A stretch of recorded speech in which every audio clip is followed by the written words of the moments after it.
The Case of Oscar Brodski, Part 1. The Mechanism of Crime. A surprising amount of nonsense has been talked about conscience.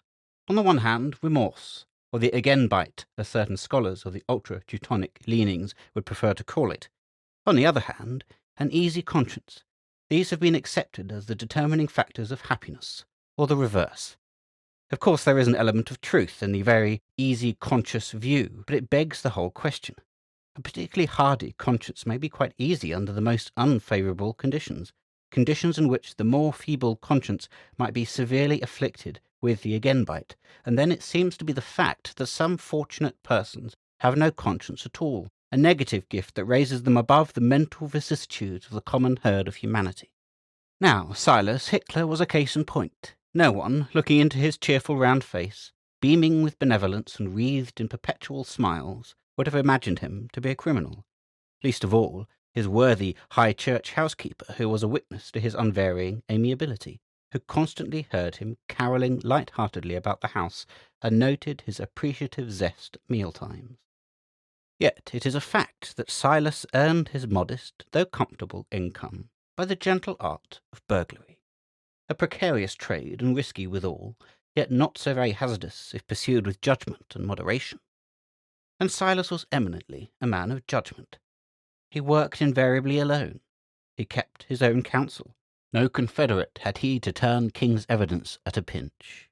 No one he knew would bounce off in a fit of temper to Scotland Yard. Nor was he greedy and thriftless, as most criminals are. His scoops were few and far between, carefully planned, secretly executed, and the proceeds judiciously invested in weekly property. In early life, Silas had been connected with the diamond industry, and he still did a little rather irregular dealing. In the trade, he was suspected of transactions with IDBs, and one or two indiscreet dealers had gone so far as to whisper the ominous word, fence.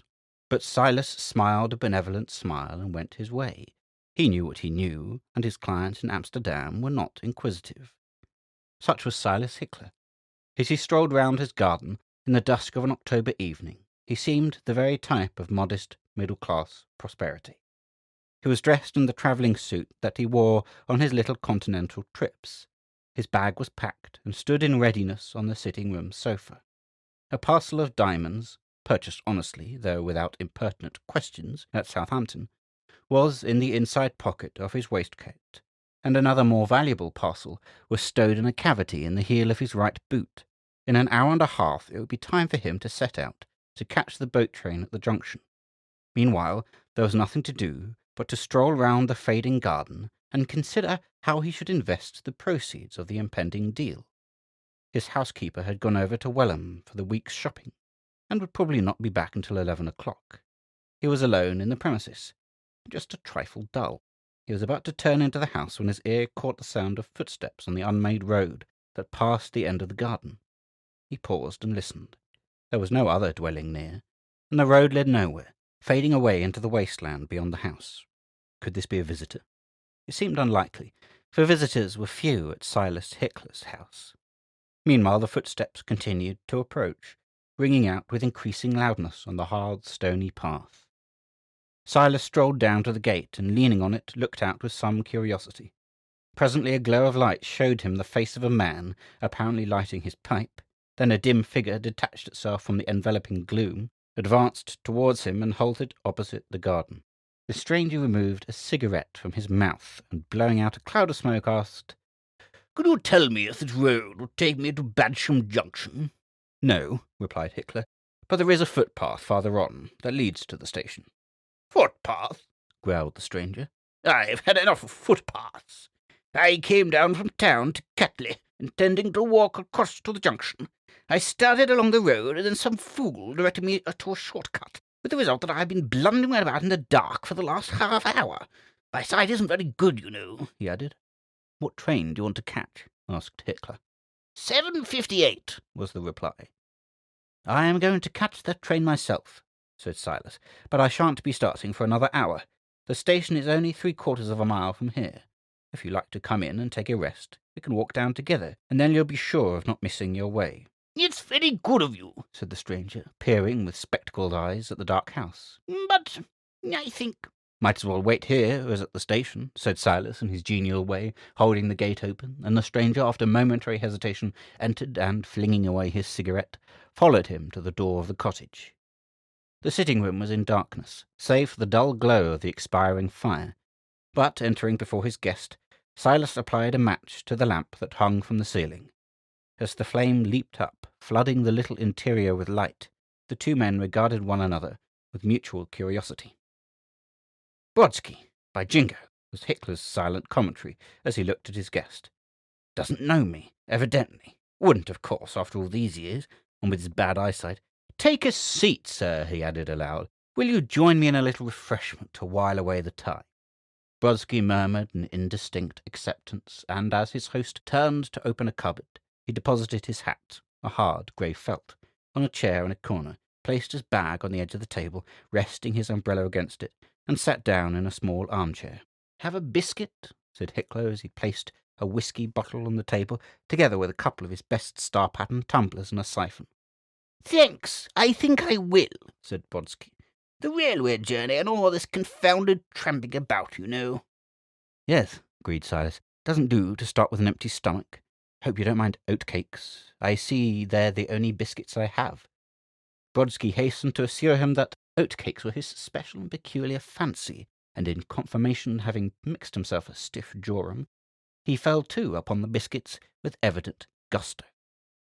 Brodski was a deliberate feeder, and at present appeared to be somewhat sharp-set. His measured munching being unfavourable to conversation, most of the talking fell to Silas, and for once that genial transgressor found the task embarrassing. The natural thing would have been to discuss his guest's destination, and perhaps the object of his journey, but this was precisely what Hickler avoided doing, for he knew both, and instinct told him to keep his knowledge to himself. Brodski was a diamond merchant of considerable reputation, and in a large way of business. He bought stones principally in the rough, and of these he was a most excellent judge. His fancy was for stones of somewhat unusual size and value, and it was well known to be his custom, when he had accumulated a sufficient stock, to carry them himself to Amsterdam and supervise the cutting of the rough stones. Of this Hickler was aware, and he had no doubt that Brodski was now starting on one of his periodical excursions, that somewhere in the recesses of his rather shabby clothing was concealed a paper packet possibly worth several £1,000s. Brodski sat by the table, munching monotonously and talking little. Hickler sat opposite him, talking nervously and rather wildly at times, and watching his guest with a growing fascination. Precious stones, and especially diamonds, were Hickler's specialty. Hard stuff, silver plate, he avoided entirely. Gold, excepting at the former specie, he seldom touched, but stones of which he could carry off a whole consignment in the heel of his boot, and dispose of with absolute safety, formed the staple of his industry. And here was a man sitting opposite him, with a parcel in his pocket, containing the equivalent of a dozen of his most successful scoops, stones worth, perhaps. He brought up short, and began to talk rapidly, though without much coherence, for even as he talked, other words, formed subconsciously, seemed to insinuate themselves into the interstices of the sentences, and to carry on a parallel train of thought. "Gets chilly in the evenings now, doesn't it?" said Hickler. "It does indeed," Brodski agreed, and then resumed his slow munching, breathing audibly through his nose. 5,000 at least, the subconscious train of thought resumed. Probably 6, 7, perhaps 10. Silas fidgeted in his chair and endeavoured to concentrate his ideas on some topic of interest. He was growing disagreeably conscious of a new and unfamiliar state of mind. "Do you take any interest in gardening?" he asked. Next to diamonds and weekly property, his besetting weakness was fuchsias. Brodski chuckled sourly. "Hatton Garden is the nearest approach," he broke off suddenly, and then added, "I am a Londoner, you know." The abrupt break in the sentence was not unnoticed by Silas, nor had he any difficulty in interpreting it. A man who carries untold wealth upon his person must needs be wary in his speech. "Yes," he answered absently. "It's hardly a Londoner's hobby." And then half-consciously he began a rapid calculation. Put it at £5,000. What would that represent in weekly property? His last set of houses had cost £250 apiece, and he had let them at 10 shillings and 6pence a week. At that rate, £5,000 represented 20 houses at 10 and 6pence a week, say £10 a week, £1 8 a day, £520 a year, for life. It was a competency. Added to what he already had, it was wealth. With that income he could fling the tools of his trade into the river and live out the remainder of his life in comfort and security. He glanced furtively at his guest across the table and looked away quickly as he felt stirring within him an impulse, the nature of which he could not mistake. This must be put an end to. Crimes against the person he had always looked upon as sheer insanity. There was, it is true, that little affair of the Weybridge policeman, but that was unforeseen and unavoidable, and it was the constable's doing after all. And there was the old housekeeper at Epsom, too. But of course, if the old idiot would shriek in that insane fashion, well, it was an accident, very regrettable, to be sure, and no one could be more sorry for the mishap than himself. But deliberate homicide, robbery from the person, it was the act of a stark lunatic. Of course, if he had happened to be that sort of person, here was the opportunity of a lifetime. The immense booty, the empty house, the solitary neighbourhood, away from the main road and from other habitations, the time, the darkness. But of course there was the body to be thought of. That was always the difficulty. What to do with the body? Here he caught the shriek of the up express, rounding the curve in the line that ran past the wasteland at the back of the house. The sound started a new train of thought, and as he followed it out, his eyes fixed themselves on the unconscious and taciturn Brodski, as he sat thoughtfully sipping his whisky. At length, averting his gaze with an effort, he rose suddenly from his chair and turned to look at the clock on the mantelpiece, spreading out his hands before the dying fire. A tumult of strange sensations warned him to leave the house. He shivered slightly, though he was rather hot than chilly, and turned his head, looking at the door. "Seems to be a confounded draught," he said with another slight shiver. "Did I shut the door properly, I wonder?" He strode across the room and, opening the door wide, looked out into the dark garden. Desire, sudden and urgent, had come over him to get out into the open air, to be on the road and have done with this madness that was knocking at the door of his brain.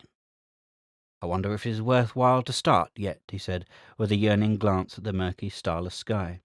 Brodski roused himself and looked round. "Is your clock right?" he asked. Silas reluctantly admitted that it was. "How long will it take us to walk to the station?" inquired Brodski. "Oh, about 25 minutes to half an hour," replied Silas, unconsciously exaggerating the distance. "Well," said Brodski, "we've got more than an hour yet, and it's more comfortable here than hanging about the station. I don't see the use of starting before we need." "No, of course not," Silas agreed. A wave of strange emotion, half regretful, half triumphant, surged through his brain. For some moments he remained standing on the threshold, looking out dreamily into the night. Then he softly closed the door, and seemingly without the exercise of his volition, the key turned noiselessly in the lock.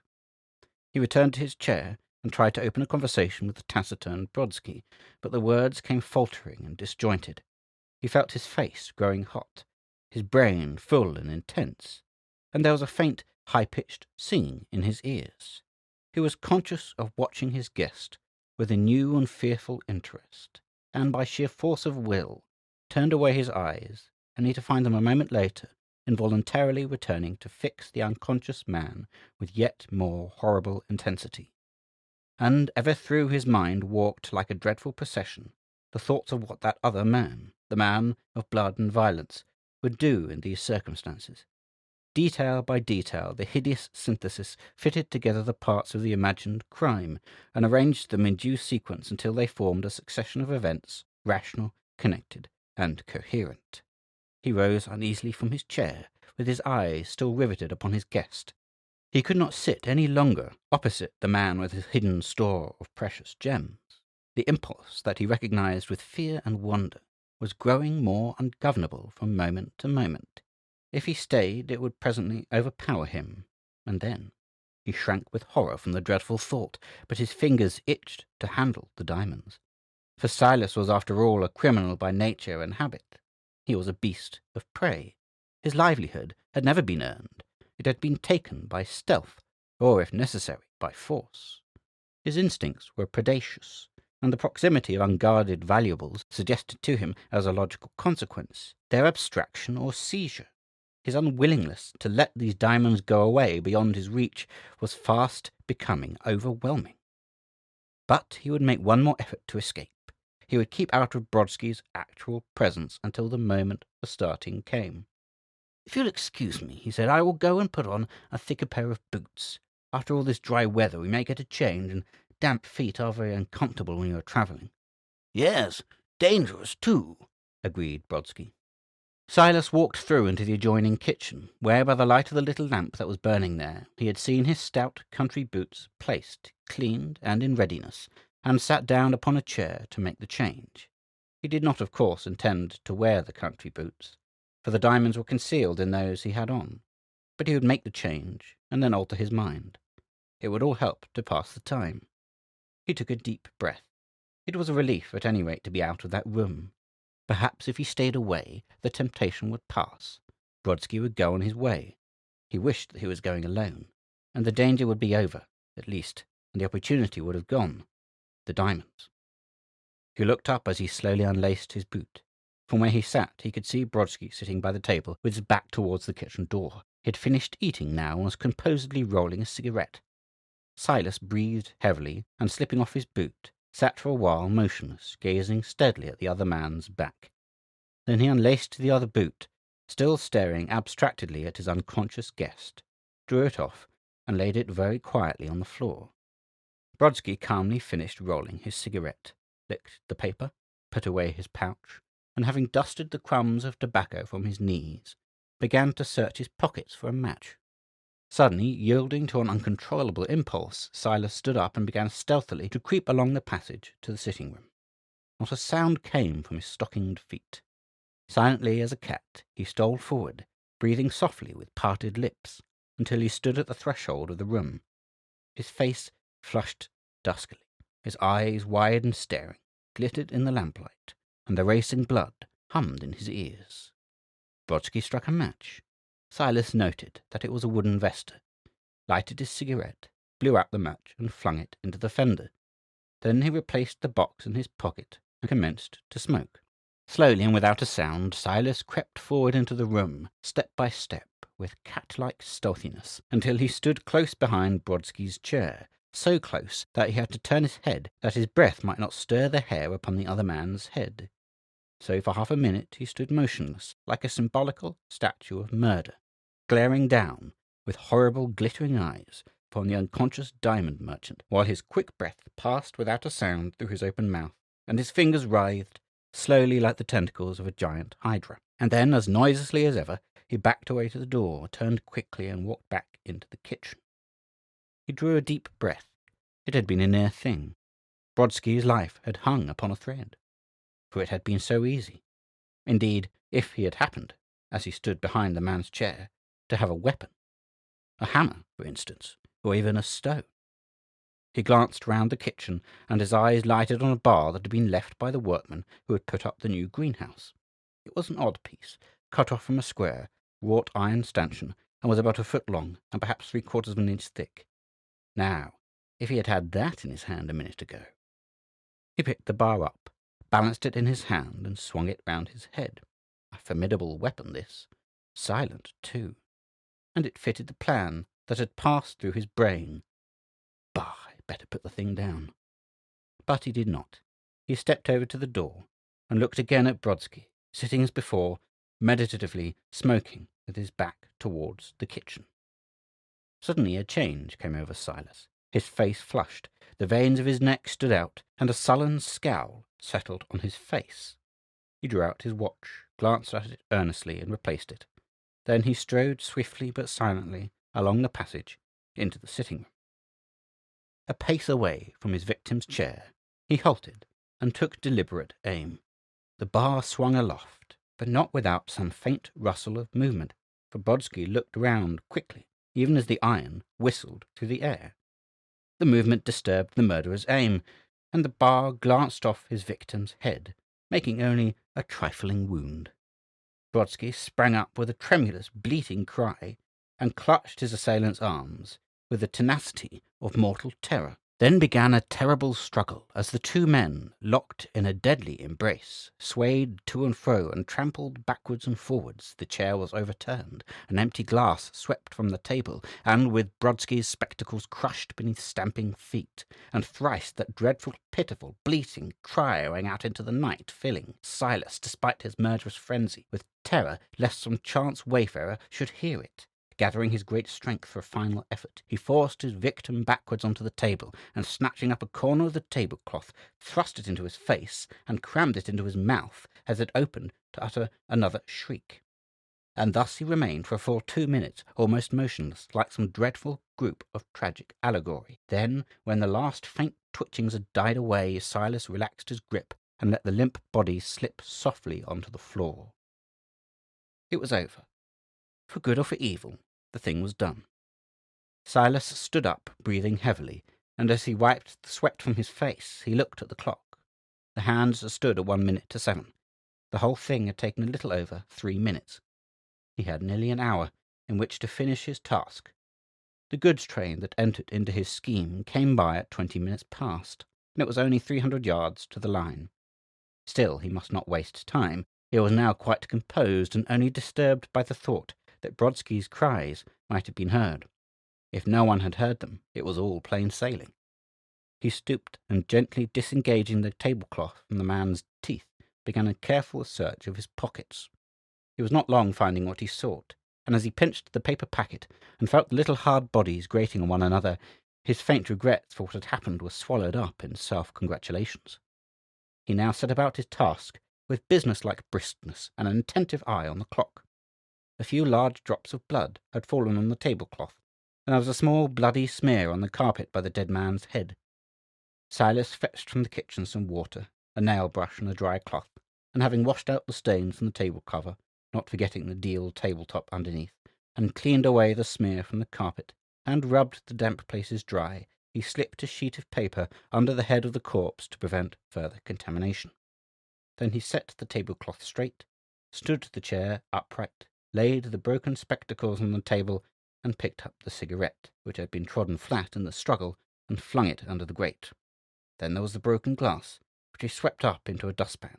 Part of it was the remains of the shattered tumbler, and the rest the fragments of the broken spectacles. He turned it out into a sheet of paper, looked it over carefully, picking out the larger, recognizable pieces of the spectacle glasses and putting them aside on a separate slip of paper, together with a sprinkling of the minute fragments. The remainder he shot back into the dustpan, and having hurriedly put on his boots, carried it out to the rubbish heap at the back of the house. It was now time to start. Hastily cutting off a length of string from his string box, for Silas was an orderly man, and despised the oddments of string with which many people make shift, he tied it to the dead man's bag and umbrella, and slung them from his shoulder. Then he folded up the paper of broken glass, and, slipping it and the spectacles into his pocket, picked up the body and threw it over his shoulder. Brodski was a small, spare man, weighing not more than 9 stone, not a very formidable burden for a big, athletic man like Silas. The night was intensely dark, and when Silas looked out of the back gate over the wasteland that stretched from his house to the railway, he could hardly see 20 yards ahead. After listening cautiously and hearing no sound, he went out, shut the gate softly behind him, and set forth at a good pace, though carefully, over the broken ground. His progress was not as silent as he could have wished for, though the scanty turf that covered the gravelly land was thick enough to deaden his footfalls. The swinging bag and umbrella made an irritating noise. Indeed, his movements were more hampered by them than by the weightier burden. The distance to the line was about 300 yards. Ordinarily, he would have walked it in from 3 to 4 minutes, but now, going cautiously with his burden, and stopping now and again to listen, it took him just 6 minutes to reach the 3-bar fence that separated the wasteland from the railway. Arrived here, he halted for a moment, and once more listened attentively, peering into the darkness on all sides. Not a living creature was to be seen or heard in this desolate spot, but far away the shriek of an engine's whistle warned him to hasten. Lifting the corpse easily over the fence, he carried it a few yards farther to a point where the line curved sharply. Here he laid it face downwards, with the neck over the near rail. Drawing out his pocket-knife, he cut through the knot that fastened the umbrella to the string, and also secured the bag, and when he had flung the bag and umbrella on the track, beside the body, he carefully pocketed the string, excepting the little loop that had fallen to the ground when the knot was cut. The quick snort and clanking rumble of an approaching goods train began now to be clearly audible. Rapidly, Silas drew from his pockets the battered spectacles and the packet of broken glass. The former he threw down by the dead man's head, and then, emptying the packet into his hand, sprinkled the fragments of glass around the spectacles. He was none too soon. Already the quick, laboured puffing of the engine sounded close at hand. His impulse was to stay and watch, to witness the final catastrophe that should convert the murder into an accident or suicide. But it was hardly safe. It would be better that he should not be near, lest he should not be able to get away without being seen.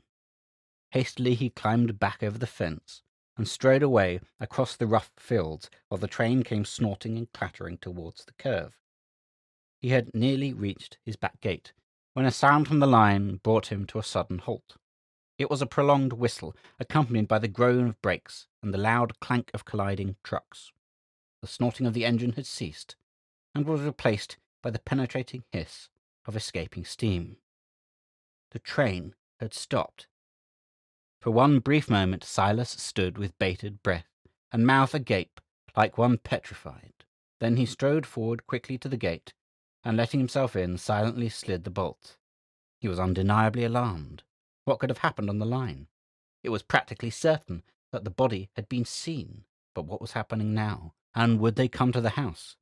He entered the kitchen, and having paused again to listen, for somebody might come and knock at the door at any moment, he walked through the sitting-room and looked round. All seemed in order there. There was the bar, though, lying where he had dropped it in the scuffle. He picked it up and held it under the lamp. There was no blood on it, only 1 or 2 hairs.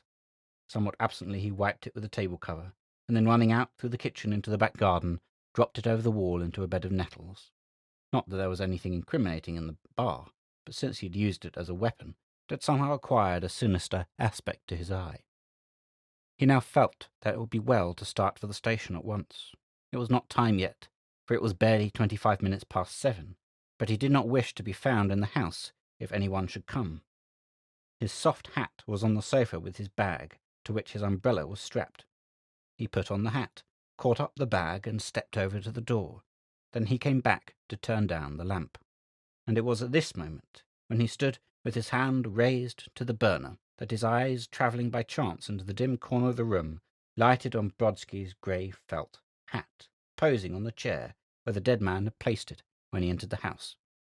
Silas stood for a few moments as if petrified, with the chilly sweat of mortal fear standing in beads upon his forehead.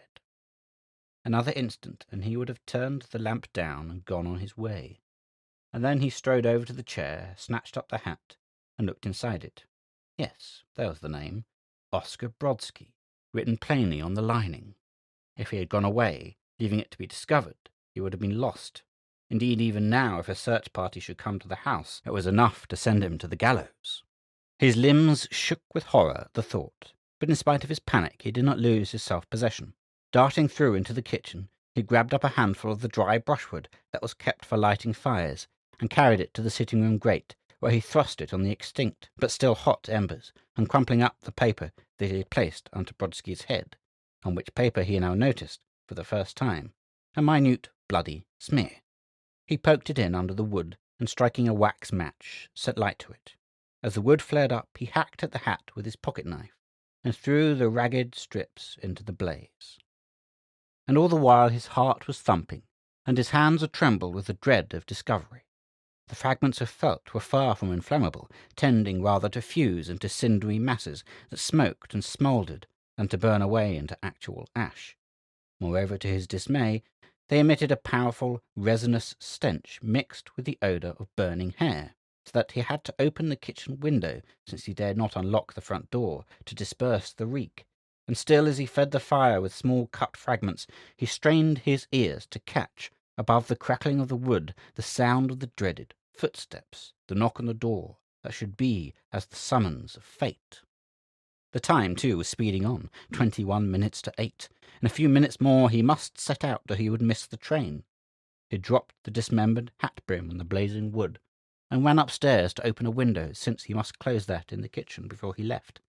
When he came back, The brim had already curled up into a black, clinkery mass that bubbled and hissed as the fat, pungent smoke rose from it sluggishly to the chimney. 19 minutes to 8. It was time to start. He took up the poker and carefully beat the cinders into small particles, stirring them into the glowing embers of the wood and coal. There was nothing unusual in the appearance of the grate. It was his constant custom to burn letters and other discarded articles in the sitting-room fire. His housekeeper would notice nothing out of the common. Indeed, the cinders would probably be reduced to ashes before she returned. He had been careful to notice that there was no metallic fittings of any kind in the hat, which might have escaped burning. Once more he picked up his bag, took a last look round, turned down the lamp, and, unlocking the door, held it open for a few moments. Then he went out, locked the door, pocketed the key, of which his housekeeper had a duplicate, and set off at a brisk pace for the station. He arrived in good time after all, and having taken his ticket, strolled through onto the platform. The train was not yet signalled, but there seemed to be an unusual stir in the place. The passengers were collected in a group at one end of the platform, and were all looking in one direction down the line, and, even as he walked towards them, with a certain tremulous, nauseating curiosity, 2 men emerged from the darkness and ascended the slope to the platform, carrying a stretcher covered with a tarpaulin.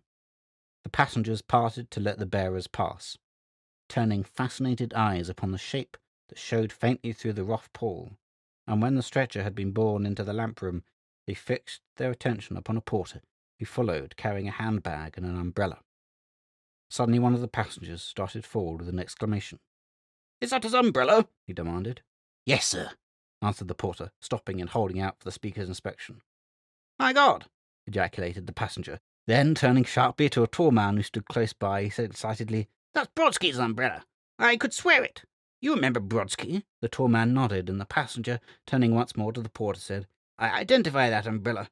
It belongs to a gentleman named Brodski. If you look in his hat, you will see his name written in it. He always writes his name in his hat." "We haven't found his hat yet," said the porter, "but here is the station master coming up the line."